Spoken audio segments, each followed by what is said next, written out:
Hello, everyone. Greetings to all of you who are joining us.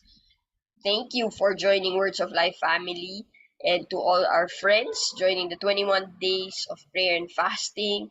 Hope you're all doing well and enjoying this wonderful and fruitful time. I hope it's been exciting and wonderful for all of you. I know this is always great journey for all of our members coming together, joining our hearts in prayer. Right? When we come in prayer, it's truly a lot of things that are going on. We can come in prayer, no, really drawing to God. We come in prayer, petition, no, in petition. We are praying for others. We are praying for the needs, even for our country, for our families. There's something that we keep on seeking. Tama po ba? And it's a great time to really be strengthened in our spiritual self, no, in our inner self, and also come to be blessed. And what is it that is the greatest blessing that we could receive? Ano nga po ba yon? No, of all the things that we come to God for, all of the things that we seek, what is the greatest blessing? What's the greatest thing that we could ask God for? Ano po ba yun? For me, I believe is the answer is found in Exodus 33. This is one of my favorite verses, favorite chapter, narrative in the Bible, in the Old Testament. It's a very rich uh, chapter, story. No? There's intensity, a lot of emotions happening. It's a beautiful story that would require actually more time to go into detail, look at all the things that are happening. But for our time today, I would just like to share a few things that I was able to reflect upon. No? So I'll start off with verses 1 to 3. This is about Israel coming to repentance and being restored. So the people learned of God's heart towards their sin. So just a quick background, they committed the sin, of building the golden calf, and God reacted, responded to them, and this is what happened on verse 1 to 3. Then the Lord said to Moses, "Depart and go up from here, you and the people you have brought out of the land of Egypt, to the land of which I swore to Abraham, Isaac, and Jacob, saying to your descendants, I will give it, and I will send my angel before you, and I will drive out the Canaanites, the Amorites, and the Hittites, and the Perizzite, and the Hivite, and the Jebusite. Go up to a land flowing with milk and honey, for I will not go up in your midst, lest I consume you on the way, for you are a stiff-necked people." So let's just look at some of the details here. No, first, God gave His command: "Depart and go up from here to the land to your descendants." So after the sin of the golden calf, no, they built this uh, um, statue. No, they build this idol for themselves. We can really see God's character here. God did not deny, even though the people of Israel fell into sin, He did not deny the children of Israel His promise, the promised land. He said, "I will still give it to you. Go up from here, continue on and possess the land. No? What I have promised to your forefathers, Abraham, Isaac, and Jacob, I will still fulfill it." And He even said, or He even gave them a guarantee. No, He said, "I will send my angel before you, and I will drive out the Canaanites." So after the sin, after they have fallen, no, because of the golden calf, God did not deny anything from them. He even gave them His protection. He gave them His angel will be going before them to fight off any of their enemy. But here's the thing. There is a condition now, no? The third part, "I will not go up in your midst." So God now says to them, He would deny them of one thing, and that is His presence. or at least that the sense of His presence being with them. We might say na, I won't stay so close to you because this is what like God was saying, no, I won't stay so close to you because I might judge you along the way, but go and take the promised land. So what He promised, the blessing, He was still going to give it to them, but He was not going to be with them. So what happened? This became a challenge to Moses and the whole nation, of Israel. God told them that they could have the promised land, but they would not remain close in that personal way with the Lord anymore. And if this would also be a test for them, no? If they were already satisfied with what they will receive, this is the promised land. This is what they were waiting for, no? They would have just gladly accepted it. Pero what happened? No? They pleaded with God for His presence and not for His blessings. You'll see this in the succeeding chapters. What did they do? How did they respond? No, we could see the heart of the people. They showed a genuine heart for God Himself. This was now the first step of spiritual restoration and revival in Israel. According to the Protestant minister Lloyd Jones, to be given every other blessing is of no value if God is not with you. What is the value of Canaan? What is the value of the promised land? What is the value of milk, of a land flowing with milk and honey? If we can imagine, what is the most expensive commodity or the rarest commodity that we have today? Even honey today is so expensive. The true ones, the genuine one. And the people there, they do not have this kind during the time. And what is that value of having all of this possession if God was not with them? They saw the realization of the presence of God, having the fellowship, company of being with, and infinitely more important than everything else. So when they realized this, what happened? What was their response? Let's jump to verse 12 to 13. Moses prays and draws near to God. Moses prays for the people. Then Moses said to the Lord, "See, you say to me, bring up this people, but you have not let me know whom you will send with me. Yet you have said, I know you by name, and you have also found grace in my sight.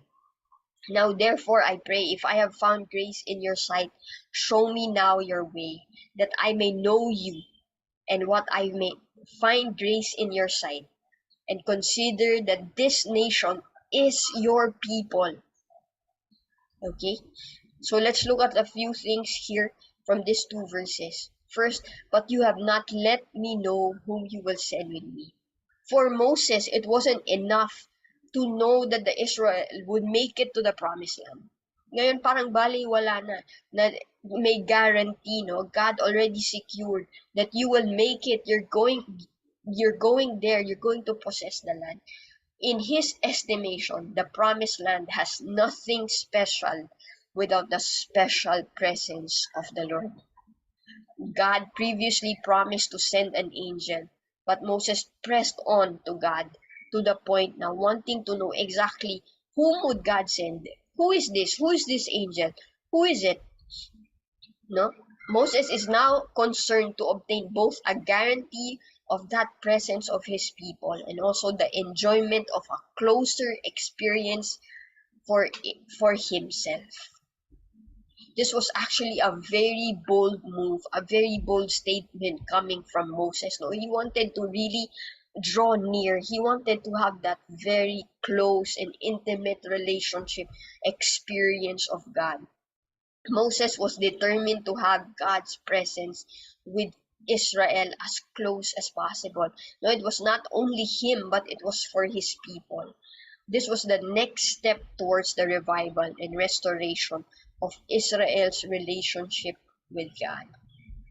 He continued on, he said, if I found grace in your sight. Moses was bold in drawing near to God. No, he was just so honest, coming to God, um, with all of his heart and bearing it. No, just really letting God know what is it that he really wanted, and he based his boldness on grace. Said, "If I have found grace in your sight." God had already shown him. Moses knew what grace was, and this was his ground for drawing near.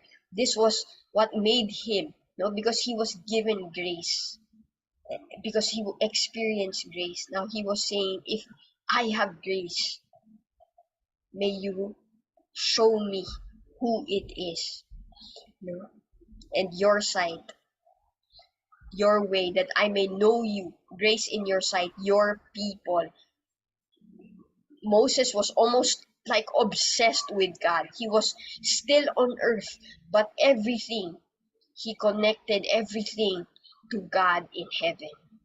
Another strong theme for this chapter was actually the section to know. Moses wanted to know. In some form, this word was used repeatedly, and this was a sense of relationship. In the original language, to know is actually a meaning of something so intimate, not just having knowledge, not just having information, but to have that connection with somebody, to know someone. And God knew Israel and Moses, but Moses also wanted to know God. And lastly, in verses 14 to 17, God's response to Moses' prayer. God answers Moses' prayer, giving the promise of his presence. And he said, "My promise will go with you, and I will give you rest." Then he said to him, "If your presence does not go with us, do not bring us up from here. For how then will it be known that your people and I have found grace in your sight, except you go with us? So we shall be separate, your people and I, from all the people who are upon the face of the earth." So the Lord said to Moses, "I will also do this thing that you have spoken, for you have found grace in my sight, and I know you by name." So first, my presence will go with you. God answers Moses' request, Moses' prayer, Moses pleading, no? But Moses continued still to press on. He wanted that affirmation, a promise, kumbaga, to be really sure that God will be with them. And this shows how desperate, how much Moses was longing, how boldly he was coming. He was seeking after God. No? And it was not only for him, but for the whole nation. Next, my presence will go with you. Literally, this means my face will be with you. This helps us to understand when it means Moses met with God face to face. No, it was not like virtually, it was not a representation, it was himself, the presence of God. No, it was not a messenger sent, it was not someone else, it was God himself. And what else did God say? He said, "I will give you rest." In God's presence, that is what we have. God's presence means rest. It means peace. It means shalom, completeness in everything in life. There is nothing more that we would want. This was the most important and necessary gift from God to Moses and Israel. And he says, "If your presence does not go with us, do not bring us." Moses continued on with his bold response to speaking with God. God had just promised his presence, but Moses pressed on, even giving warning to God. The consequence, if God is not going to keep his promise of being with him, being with them, he will not go, they will not depart. How important is the presence of the Lord? May we continue to reflect on these verses, have time to read the whole chapter, and may we find the heart of Moses. Truly, what is the greatest blessing?